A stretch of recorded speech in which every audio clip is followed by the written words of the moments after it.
thought he played really hard yesterday. I mean, he's been on the scout team pretty much all year. We had him playing Matthew Morrell, who can shoot it. He was 11 of 22 in practice yesterday from 3, but he was playing hard. Like, it wasn't just he was shooting. So he obviously made shots at a high clip, but he also played really hard. Now he turned it over a lot because he's trying to do, I said, just don't turn the ball over. Get the defensive assignments down. We're going to play you. And we played him. We needed his 15 points to win the game. It was big for us. Again, just a triple-double for Aaron tonight. And just what have you seen from him kind of down the stretch of SEC play and in tonight's performance? I think he's getting comfortable in the offense. He's figuring out where to get his shots, when he can attack, when not, how to find the shooters that are around him and shoot. I keep telling him he needs to quit passing up open threes. I mean, he's 2 of 4 tonight. He's got to hunt more catch and shoot threes. He's such a good shooter. He puts a lot of work in. So he deserves to have a good game because he's been playing so hard and he's about the right stuff. And, it's awesome. Think about all the pros we've had come through here. We've had 7 guys either get drafted or get a guaranteed contract. Keon Ellis in the NBA since I've been here, only one of them. Carter Lewis has had a triple-double since I've been here. So that's some pretty good players. That Herb Jones was close. Brandon Miller there's a lot of good basketball players that didn't get a triple-double since I've been here. That for him to do it's pretty big time.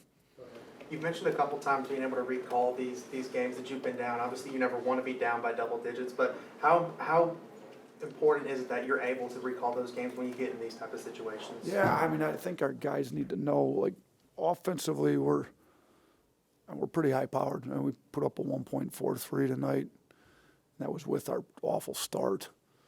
So at any point, we can go on a 10-0 run in a short amount of time. We just need to sit down and get stops, and we can make some runs. So I think we've done it.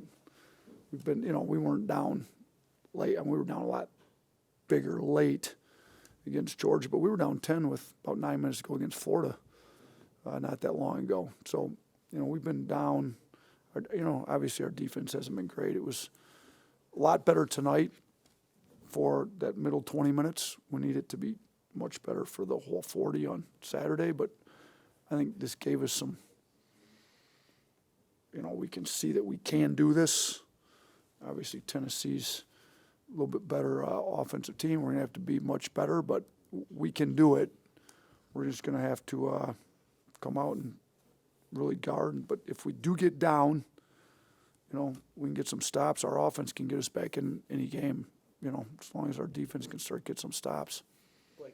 Yeah, I know you stressed the last 4 minutes of the first half, first 4 minutes of the second half. I think today it was 31-12, y'all led. And that time, I know it's kind of been an area you've struggled with at times this season. What do you think led to that today, and how did that switch kind of flip? Yeah, I don't know exactly why we were so locked in on defense, but those 8 minutes were probably our best 8 minutes defensively. And I tell our guys, like we want to play fast. I mean, Ole Miss doesn't play necessarily slow, but this was 72 possession game. We like to get over 70. We had over 80 against Kentucky. Obviously, they had 117 points. But, we want to play fast. It's a lot easier to play fast if you're actually getting stops. You don't have to take the ball out of the net. So I tell them, the defense has been an issue. You got to play defense to win games. But if you really think about it, our offense would get better if we play better defense. If we're taking the ball off the rim, going the other way with a defensive rebound, our offense is going to be easier because we're playing faster and in transition. So I thought, we were able to get some transition buckets. They had 5 turnovers, I think, in the first 4 minutes of the second half. So our defensive intensity was really, we saw that we could make a run. We cut it to within 3.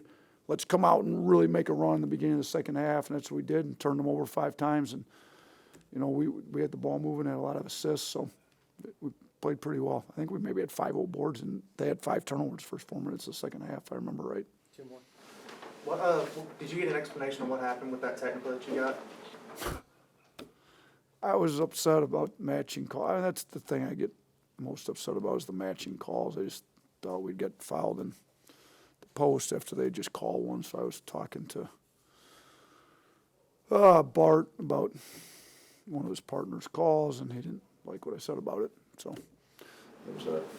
Last one, Nick Kelly, go ahead.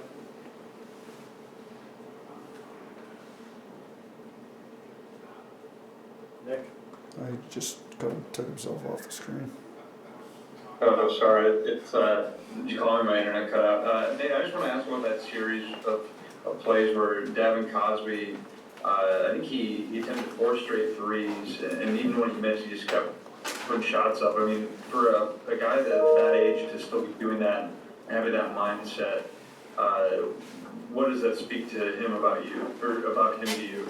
Listen, this kid's always had a good attitude. He's worked really hard, and he's never lost confidence. And I've told him that. It's hard to do when you're not playing minutes. And we've told him he's got to get better on defense. And his shot selection had been a little suspect at times. That's why his percentages weren't as high as they should be, because he's actually a very good shooter. But, he had to learn how to take good shots. I thought he took 10 really good shots tonight. So when he takes great shots, he shoots as well as anybody on the team. So get his defense better, get his shot selection where it needs to be, take care of the ball, and we can give him some minutes. He did that in practice outside of the turnovers, but it's hard on the scout team when you got to try to create all the offense all the time. And, he, for a kid that has gone multiple games and not played at all, he's never lost his confidence. Now, we keep pumping him full of it in practice, scout team, all that, but it says a lot about who he is as a person, his internal character, his work ethic. He stays in the gym and works, expecting to get a chance.